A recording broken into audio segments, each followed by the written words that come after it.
What if I told you that one man faked a medical condition just to get close to every rich man's wife in London, and it worked? No, this isn't a modern Netflix drama. It's restoration comedy at its most shameless, where husbands lock their wives indoors, wives gossip about adultery over tea, and a man known for his impotence somehow becomes the most in-demand lover in town. And if you think that sounds scandalous, oh, we're just getting started.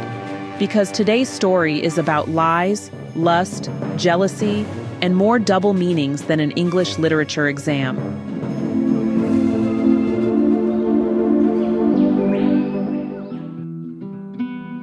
Our story kicks off with a man named Harry Horner, who has a rather bold plan to conquer London's upper-class ladies. And no, he's not planning on storming any castles, he's spreading a rumor.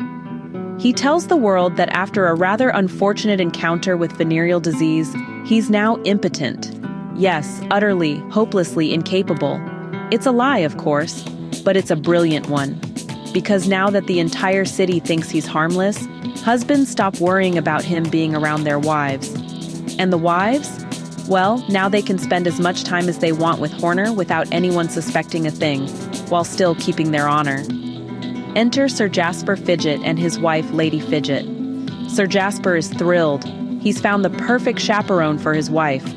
Who better than a man who can't possibly seduce her?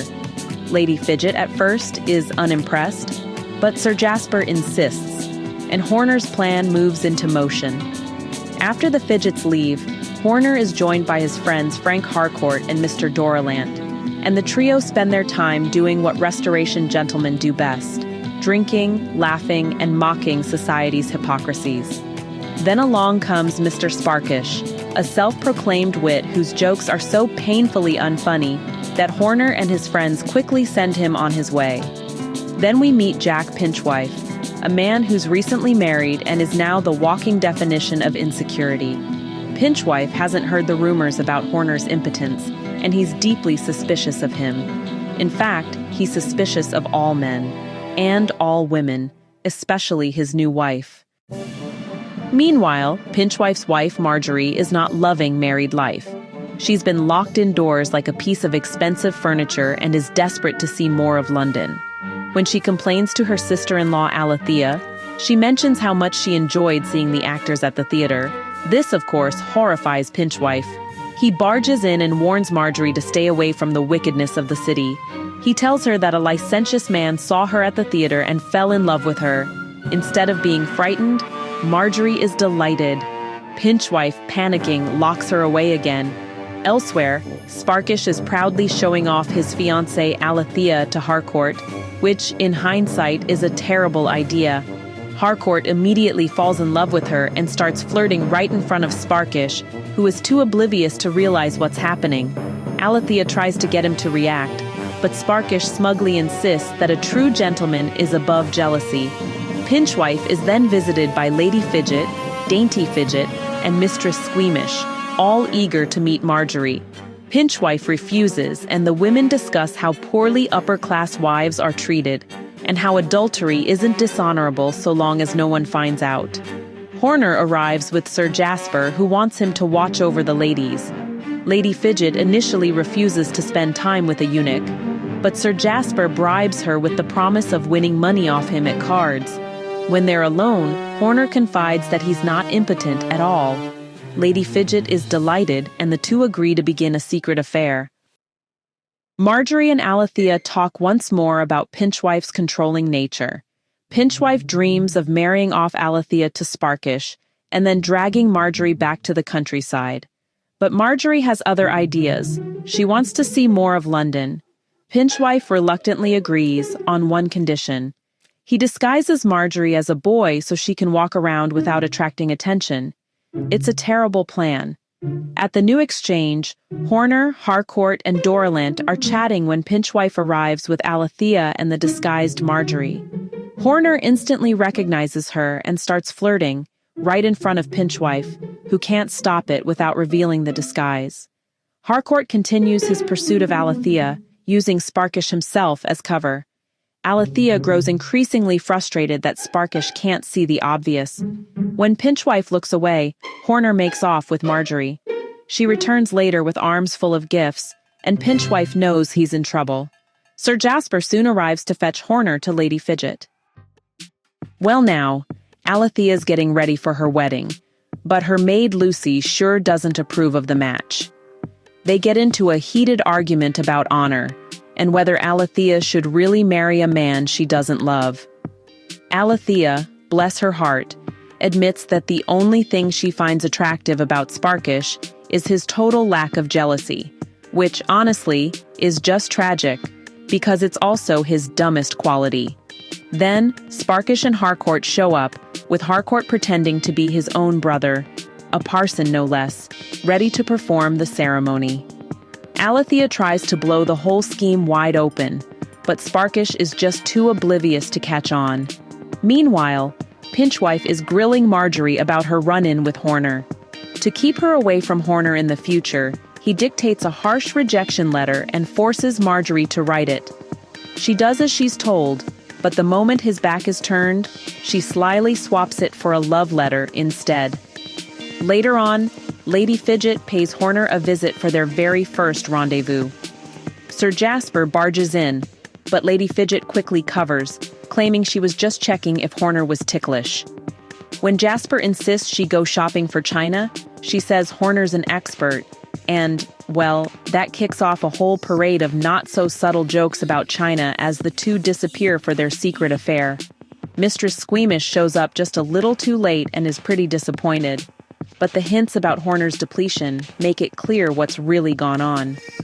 Pinchwife then delivers Margery's letter to Horner, who immediately sees through the ruse. He pretends not to recognize Margery's disguise. Later, Sparkish invites Horner to dinner, but only if Margery comes along too. Back at home, Margery is busy writing another love letter when Pinchwife storms in and nearly attacks her. Sparkish interrupts just in time. Pinchwife then tells Margery to finish her letter, and she does, but this time, she writes it in Alethea's name. Now, Pinchwife thinks Alethea is in love with Horner and decides to marry her off to him instead. Margery and Lucy come up with a plan. Margery will disguise herself as Alethea to meet Horner. Pinchwife, none the wiser, falls for it. At Horner's place, Pinchwife delivers the disguised Alethea, who's really Margery, and heads off to find a parson. Sir Jasper warns Horner that Lady Fidget and her friends are on their way. Later, Pinchwife confronts Sparkish with Alethea's supposed letter to Horner. Furious, Sparkish insults Alethea and admits he only ever cared about her money. That's when Alethea finally sees his true colors. In the final madcap scene, Lady Fidget, Dainty Fidget, and Mistress Squeamish gather at Horner's, drinking and openly complaining about how neglected they are by their husbands. Lady Fidget accidentally reveals that Horner is her lover, which shocks the other two, since, well, they're both his lovers too. Rather than fight, they decide to become sister sharers.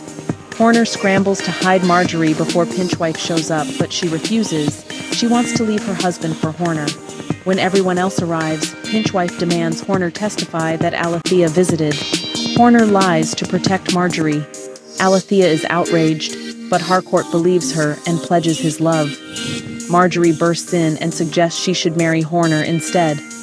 Pinchwife, in a fury, draws his sword and threatens everyone. Sir Jasper just laughs. The idea of Horner being virile is, to him, absolutely ridiculous. But Pinchwife isn't so sure. The quack arrives just in time to confirm Horner's impotence, and Sir Jasper finally accepts it. Pinchwife demands proof that everyone believes it, and the ladies all loudly insist they do. Margery protests, but Lucy covers for her, saying it's just a wife's revenge on a jealous husband. Pinchwife, though still suspicious, reluctantly goes along with it, muttering, "For my own sake, fain I would all believe, cuckolds like lovers should themselves deceive."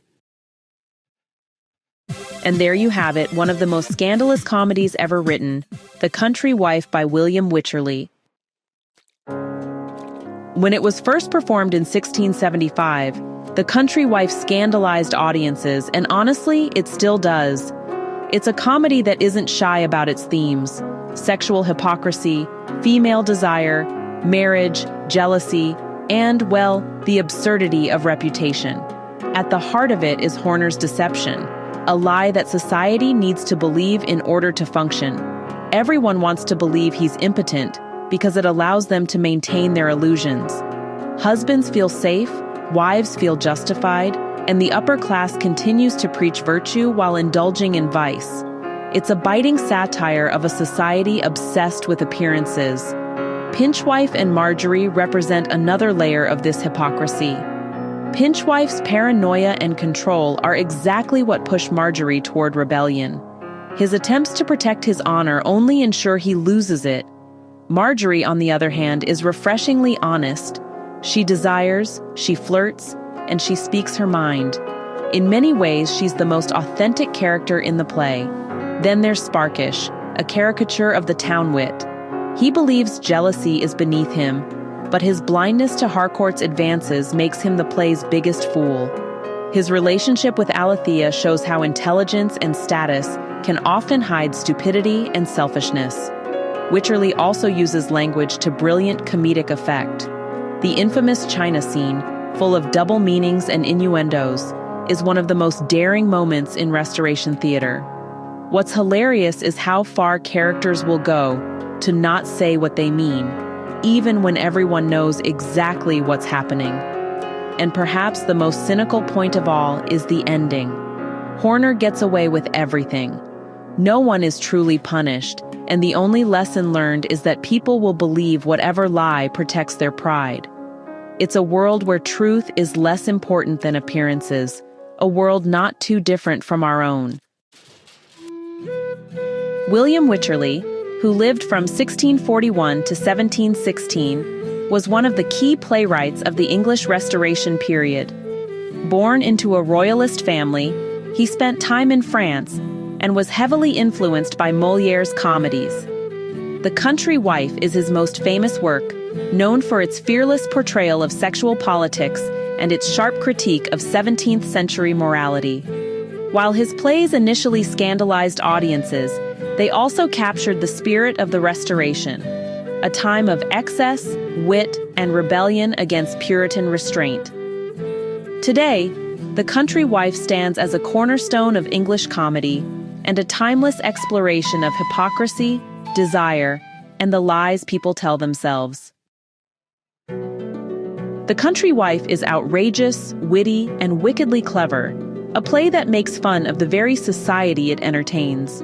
And though it was written over 3 centuries ago, its satire of hypocrisy and appearances still hits home. After all, people haven't changed all that much. We still lie to protect our pride, pretend to be something we're not, and deceive ourselves in the name of love. And maybe, just maybe, that's why this scandalous comedy is still so much fun to read.